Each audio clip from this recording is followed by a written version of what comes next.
This is our presentation on our study using token economy to increase the walking of adults. My name is Andrea Harrington. I'm Ariel Jackson.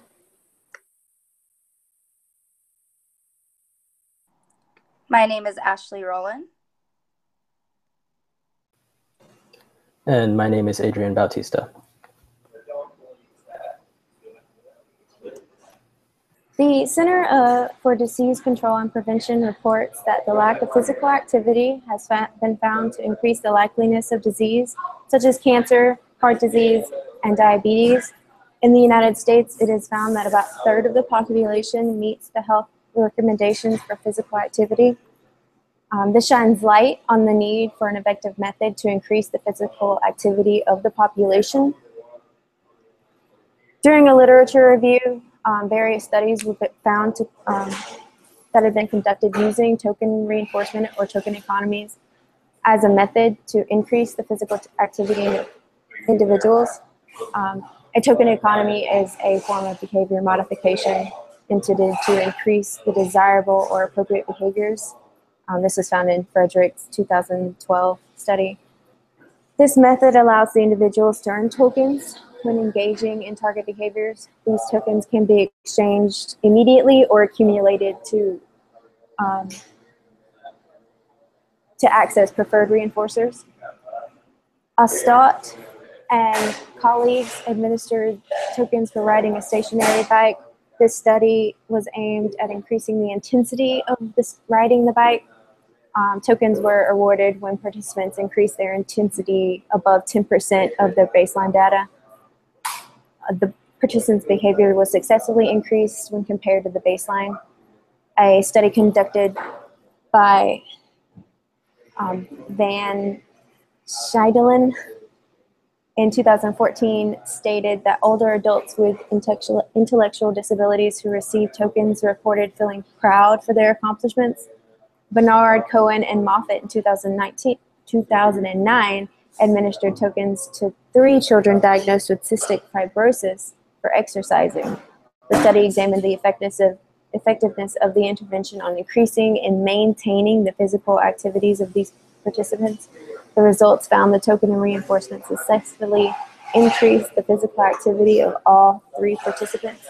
A 1-month and 3-month follow-up found that participants maintained a higher rate of exercise than the baseline rate in the original intervention.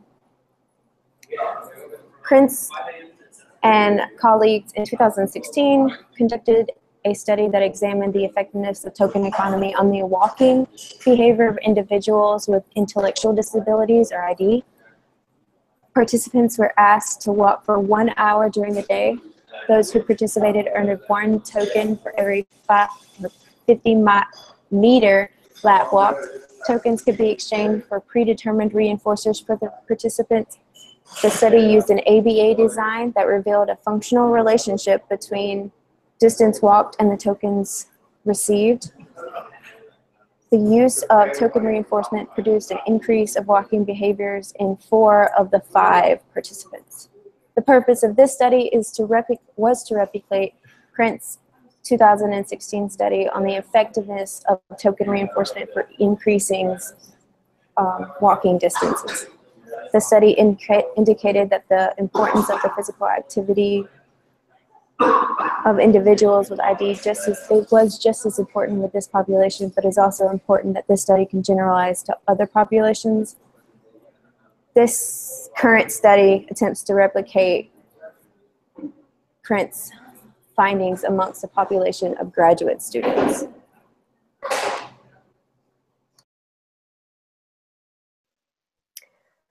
So this is the method section, and the participants of this study were 3 females and 1 male, all ages 24 to 26. They were all graduate students at Ball State University, and all participants were healthy and had no physical disabilities that prevented walking. The setting of this study was conducted at the participant's home or the local gym or any facility that granted them access to a treadmill. The materials used were treadmills to walk the miles each day, and the treadmills used were in the participant's home or local gym, as stated earlier, and each participant used their iPhone's health app to collect data on the number of miles they walked within an hour each day. A shared document was also used to log the results of their 1-hour walking session. Each participant used individual bags to keep tokens gained after the completion of each mile. Examples of reinforcers included 30 minutes of television, candy, snack foods, clothing items, movies, books, manicures, and pedicures. The target behavior and data were collected by taking screenshots of the fitness tracker app at the end of each walking session that displayed the distance walked each day. Participants logged the number of miles walked after each walking session on a shared group document.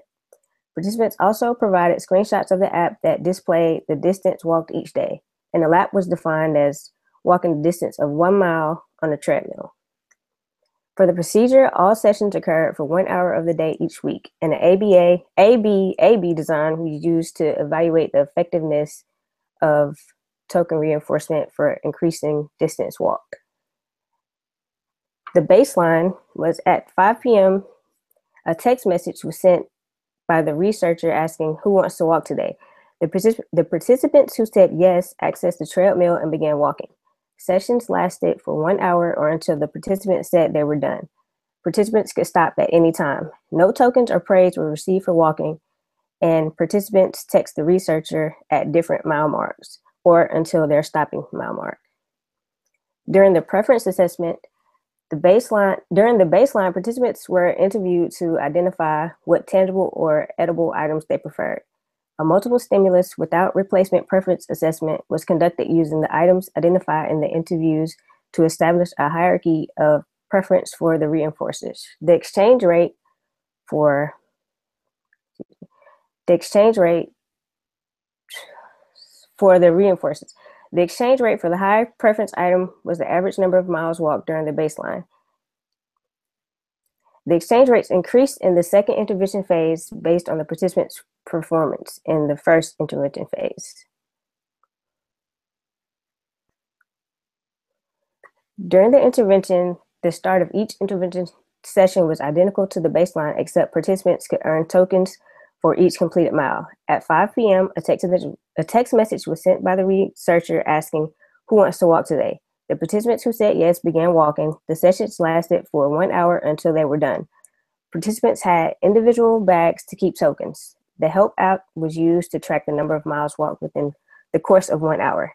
At the end of the hour, participants counted the number of miles on their phone app and treadmill. The participants received tokens equivalent to miles accumulated. The day and miles, along with screenshots of the phone app, were also provided.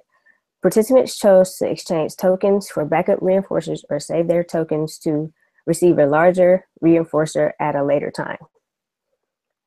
The treatment fidelity section. The operational definition was frequently reviewed by the participants and was accessible to review through a shared document. The same fitness tracking app was used across all participants. Each group member logged the date and miles each day on a shared document for the other participants to review. Screenshots of the application were also provided with the number of miles were used to compare the log data. The inter-observer agreement. Participants took screenshots of their distance tracking apps immediately before and after each walking session. Participants also took pictures of the screen that displayed the amount of time and distance walked on the treadmill before and after each walking session.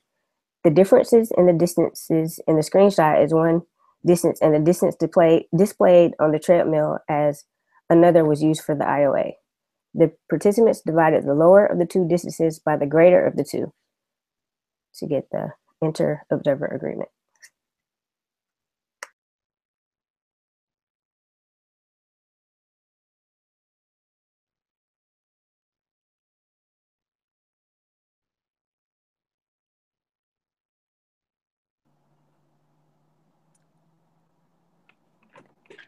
So for the results, participant number 1, Rhea, she walked between 0 to 0.4 in the 7 days of the first baseline phase. Her average total to 0.4. During the first intervention phase,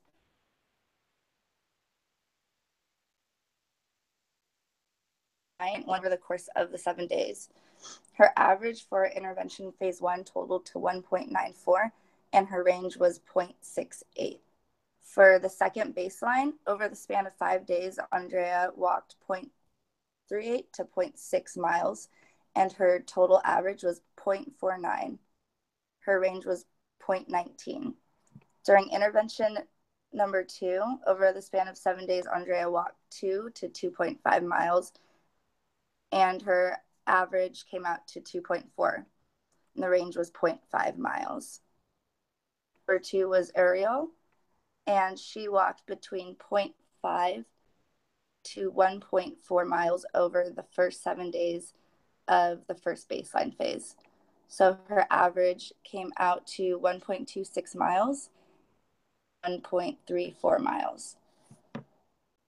During intervention phase 1, she walked 2.2 to 2.7 miles over 5 days, which made her average 2.4 miles, and her range was 1.34 miles.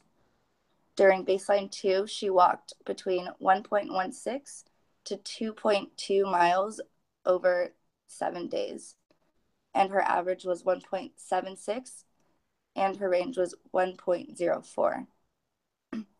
For intervention number 2, Uriel walked 2 to 2.52 miles over 7 days. Therefore, her average was 2.28 and range was 5.52. Participant number 3 was Ashley. And for baseline 1, she walked between 0 to 2.6 miles over the course of 7 days. And this resulted in the average of 1.31 and the range of 2.16. During the first intervention phase, she walked 1.43 to 2.68 miles over 5 days, resulting in the average of 2.07 miles and range of 1.25 miles. Over 5 days, she walked between 0 to 3.14 miles, and the average came out to 1.17 miles, and the range was 3.14 miles. In intervention 2, Ashley walked between 2 to 3 miles over 5 days, and her average totaled to 2.79 miles, and the range totaled to 1 mile. Lastly is participant 4, Adrian. Baseline 1, he walked between 0.29 to 2.6 miles during the 7 days of baseline phase. Adrian's average totaled to 1.03 miles, and his range totaled to 2.31 miles. During his first intervention phase, Adrian walked 0.21 to 2.6 miles over 6 days. His average for intervention phase 1 totaled to 1.50, and his range was 2.39. Over the span of 3 days, Adrian walked 0.21 to 2.6 miles. So his average came out to be 1.29, and his range was 0.92. During his last intervention over 5 days, Adrian walked 0.2736 miles. His average came out to 1.36, and his range was 3.09 miles.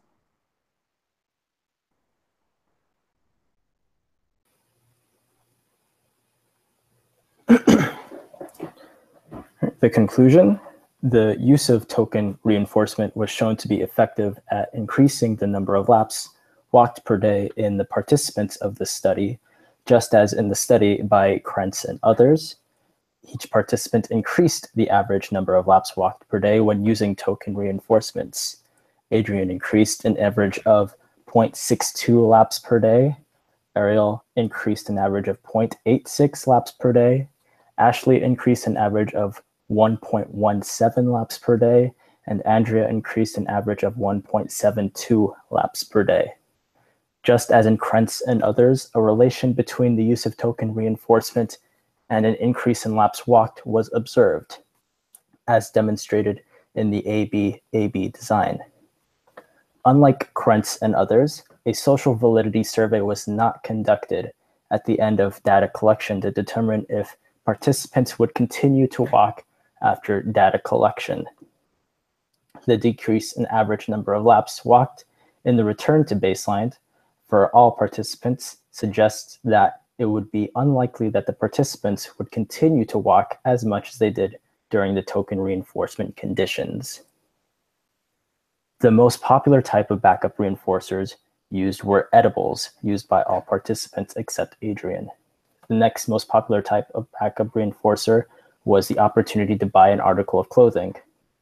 While a relation is evident between the use of edibles as a backup reinforcer and increased average number of laps walked per day during the token reinforcement conditions, more research is needed to be done to determine whether this relation is causal or merely circumstantial. Limitations. Just as in Krentz and others, one of the biggest limitations of this replication study is the low number of participants. More research with similar results is needed to establish significance when using token reinforcements to increase the number of laps walked. Another limitation of this replication study was time. All participants are full-time students and work full-time as well. Asking the participants to find time in an already busy schedule to walk on a treadmill for an hour was challenging. While the token reinforcements did increase the number of laps walked for all participants, a decrease in time constraints might have led to an even greater increase in number of laps walked. Another limitation of this replication is the reliance on oneself. In Krentz and others, the researchers did not have this problem because the researchers and the participants were different people. In this replication, each participant acted as their own researcher to themselves. This takes a lot of self-motivation as a participant to earn tokens and a lot of self-discipline as a researcher to remain honest and only give tokens when the criteria have been met. Finally, another limitation is amount of time spent on the replication. The participants in this replication spent between 21 and 26 days collecting data. Each day, an hour was spent for the day's session. In Krentz and others, 3 of the 4 participants participated in at least 40 sessions.